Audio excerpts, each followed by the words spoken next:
ಅಣ್ಣ ಕೂಗಿದ ಅಣ್ಣ ಹೌದು, ತುಂಡು ತುಂಡಾಗಿ ಕತ್ತರಿಸಿ ತೆಗೆದುಕೊಂಡು ಬಾದನ್ನು.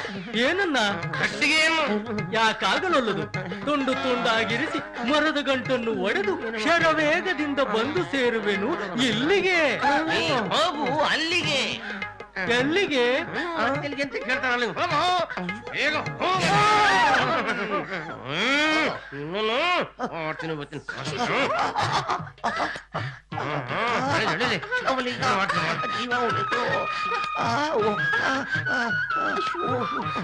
ಉಸಿರ ನಿಂತೋಗಿತ್ತು. ಸರಿ ಹೋಯ್ತಾ? ಪರವಾಗಿಲ್ಲ ಸಾಹೇಬ್ರ ಸಾಹೇಬ್ರ, ಸ್ವಲ್ಪ ಬಟ್ಟೆ ಒಣಗಾಕೋಕೆ ಹಗ್ಗ ಕೊಟ್ಕೊಡ್ತೀರಾ? ಹಗ್ಗ ನೋಡಿ, ನಿಮ್ಗೆಲ್ಲ ಒಂದು ಹ್ಯಾಪಿ ನ್ಯೂಸ್. ನಮ್ಮ ಇನ್ಸ್ಟಿಟ್ಯೂಟ್ ನ ಸ್ಟೂಡೆಂಟ್ಸ್ಗೋಸ್ಕರ ಒಂದು ವಿಶೇಷ ಕ್ಯಾಂಪ್ ಅನ್ನ ಅರೇಂಜ್ ಮಾಡಿದೀವಿ. ಅದೇ ಫಿಲ್ಮ್ ಪ್ರಾಕ್ಟಿಕಲ್ ಟ್ರೈನಿಂಗ್ ಕ್ಯಾಂಪ್.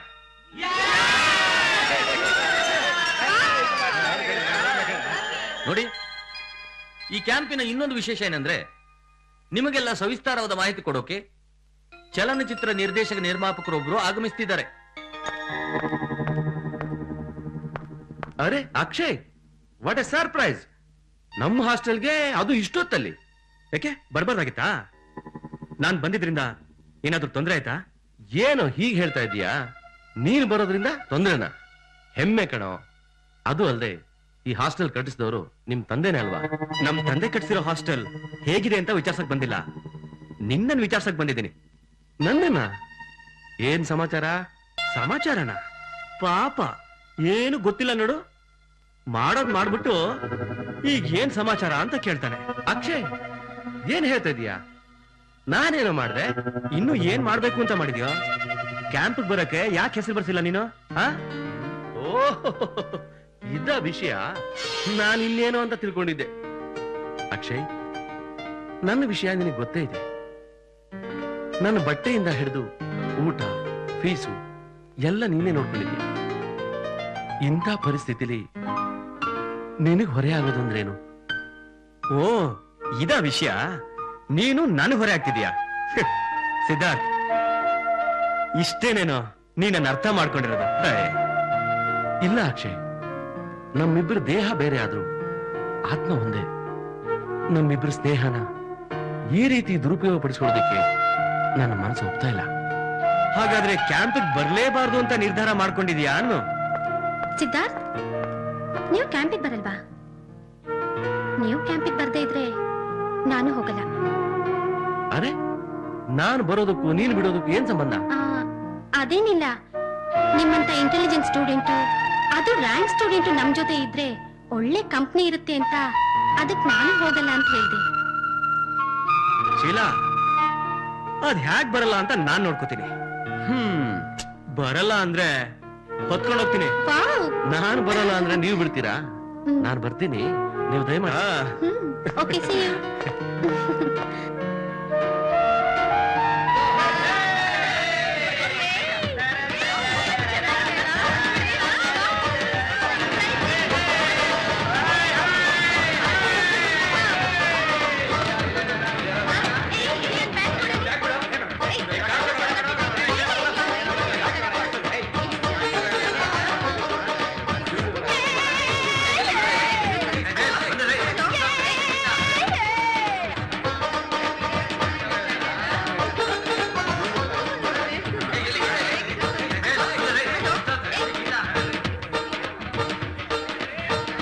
ನೋಡಿ, ನಮ್ಮ ಕಾಡ್ನಲ್ಲಿ ಅಪಾಯಕಾರಿಯಾದ ಸ್ಥಳಗಳಿವೆ.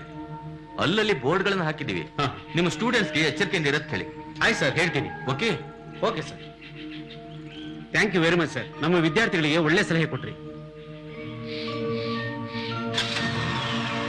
ಅಂದ ಹಾಗೆ ನಿಮ್ಮ ಇನ್ಸ್ಟಿಟ್ಯೂಟ್ ಇಂದ ಇವತ್ತು ಫೋನ್ ಬಂದಿತ್ತು.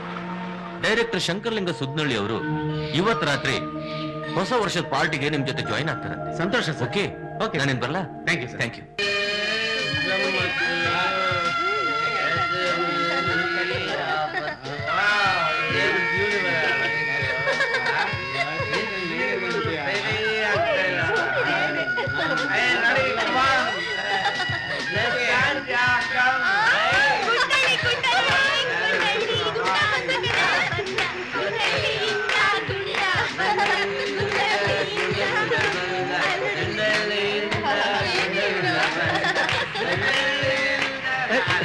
ಬೇಡ ಬಿಡಲ್ಲ ಇಷ್ಟೇ ಅಲ್ಲ ಪ್ಲೀಸ್ ಬೇಡಲ್ಲ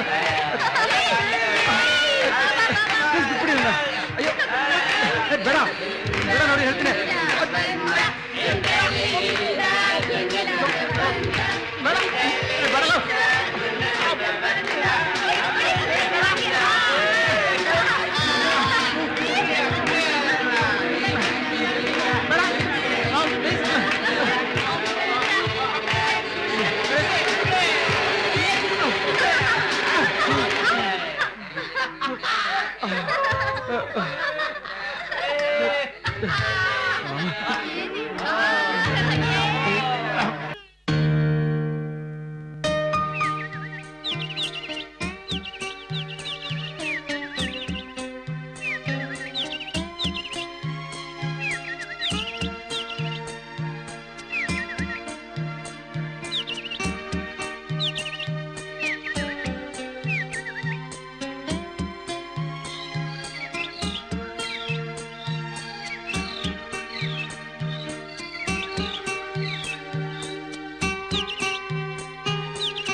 ನೀವು ಈ ಕ್ಯಾಂಪಿಗೆ ಬಂದಿದ್ದಕ್ಕೆ ನಮ್ಗೆ ತುಂಬಾ ಸಂತೋಷ ಆಯ್ತು ಸರ್.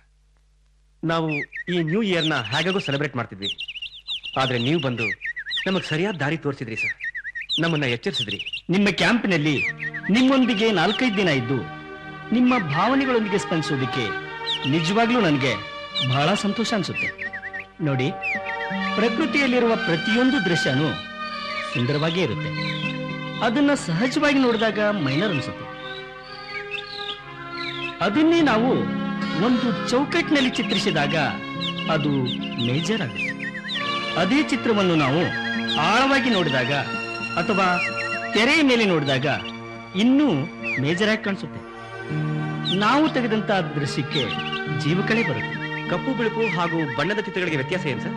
ಕಪ್ಪು ಬಿಳುಪು ನಮ್ಮ ನೆನಪು, ಆದರೆ ಬಣ್ಣಗಳು ನಮ್ಮ ಕನಸು ಅಷ್ಟೇ. ಹಾಗಾದ್ರೆ ವಾಟ್ ಇಸ್ ಆಕ್ಚುಲ್ ಫ್ಯಾಕ್ಟ್? ನಮ್ಮ ಕಣ್ಣುಗಳು, ನಾನು, ನೀವು, ಈ ಸೃಷ್ಟಿಯ ಸೊಬಗು ಎಲ್ಲವೂ ಸತ್ಯ. ಹಾಗಾದ್ರೆ ಕನಸು ಬಣ್ಣ ಅಂತ ಹೇಗೆ ಹೇಳ್ತೀರಾ ಸರ್? ಕಪ್ಪು ಬಿಳುಪು ಶಾಶ್ವತ ಹೇಗೋ ಹಾಗೆ ದೇವರು ಬಣ್ಣಗಳಿಗೆ ಕಾಲಮಿತಿಯನ್ನು ಕೊಟ್ಟಿದ್ದಾನೆ. ಅದಕ್ಕೆ ಅದನ್ನ ಕನಸು ಅಂತ ಹೇಳಿದೆ. ಏನ್ ಸರ್, ಕಪ್ಪು ಬಿಳುಪನ್ನು ಒಪ್ಪೋದಿಲ್ಲ, ಹಾಗೆ ಬಣ್ಣಗಳನ್ನು ನಂಬೋದಿಲ್ಲ ಅಂತೀರಾ? ಹೌದು.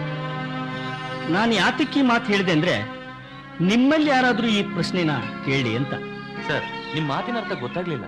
ಕಾಲಚಕ್ರದ ಓಟಕ್ಕೆ ಬಣ್ಣಗಳು ಬದಲಾಗುತ್ತಾ ಹೋಗುತ್ತೆ. ಹಸಿರಿಲೆ ಹಳದಿ ಆಗುವಂತೆ, ಬೆಳಗೋ ಸೂರ್ಯ ಸಂಜೆಗೆ ಕೆಂಪಾಗುವ ಹಾಗೆ, ಆಗಸದ ನೀಲಿ ಕಪ್ಪಾದ ಹಾಗೆ ಈ ಸೃಷ್ಟಿಯ ಬಣ್ಣಗಳು ಪರಿವರ್ತನೆ ಆಗೋದು ನಿಮಗೆ ಗೋಚರಿಸುತ್ತೆ. ಓಹ್ ಸರ್, ನಿಮ್ ಮಾತಿನ ಆಳ ಕೇಳ್ತಾ ಹೋದ್ರೆ ನಮ್ಗ್ ಹುಚ್ಚೆ ಹಿಡ್ಬಿಡುತ್ತೆ ಸರ್. ಆದ್ರೆ ವಾಸ್ತವಿಕತೆ ಏನ್ ಸರ್? ವಾಸ್ತವಿಕತೆ ನಮ್ಗೆ ಅಂಟಿಕೊಂಡಿರೋದೇ ವಾಸ್ತವಿಕತೆ. ಅಂದ್ರೆ ಸಂಬಂಧಗಳು, ನೋವು ನಲಿವು, ಪ್ರೀತಿ ಅನುಕಂಪ, ದ್ವೇಷ ಅಸೂಯೆ, ಸೌಂದರ್ಯದ ಭೀಕರತೆಗಳು, ಇದೆಲ್ಲ ನಿಮ್ಗೆ ನಾನು ಯಾತಕ್ಕೆ ಹೇಳಿದೆ ಅಂದ್ರೆ, ಒಬ್ಬ ಛಾಯಾಗ್ರಾಹಕ ಇಷ್ಟೊಂದು ಆಳಕ್ಕೆ ಇಳಿದ್ರೇನೆ ತಾನು ಚೌಕಟ್ಟಿನಲ್ಲಿ ಯಾವ ರೀತಿಯಾಗಿ ಚಿತ್ರಿಸಬಹುದು ಅಂತ ನಿಮ್ಗೆಲ್ಲ ಅರ್ಥವಾಗುತ್ತೆ.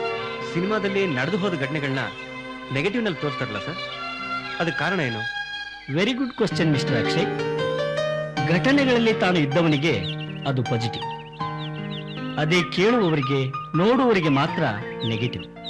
ಯಾಕಂದ್ರೆ ಆ ಘಟನೆಯ ಪಾತ್ರಗಳನ್ನ ಪ್ರೇಕ್ಷಕ ಕಣ್ಣಾರೆ ಕಂಡಿರೋದಿಲ್ಲ. ಆದ್ದರಿಂದ ಪ್ರೇಕ್ಷಕ ಅದನ್ನ ಕಲ್ಪಿಸಿಕೊಳ್ಳಿ, ಆ ಆಳಕ್ಕೆ ಹೋಗ್ಲಿ ಅಂತಾನೆ ಅದನ್ನ ನೆಗೆಟಿವ್ ನಲ್ಲಿ ತೋರಿಸ್ತಾರೆ. ಸರ್, ನಾವೀಗ ತೆಗೆದ ಚಿತ್ರಗಳು ಯಾವ ತರ ಇರಬೇಕು ಅಂತ ಹೇಳಿದ್ರೆ ಚೆನ್ನಾಗಿರ್ತಾ ಇತ್ತು ಸರ್. ಹೌದು ಸರ್. ಯಾರ ಫೋಟೋನು ಬೇಕಾದ್ರೂ ತೆಗಿಬಹುದಾ sir?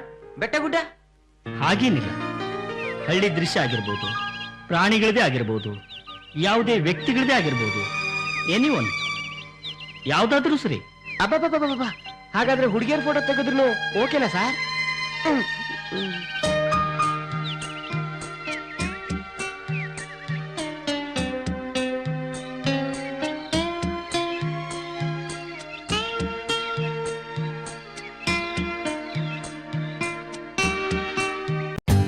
For more updates, like, comment, subscribe to our channel.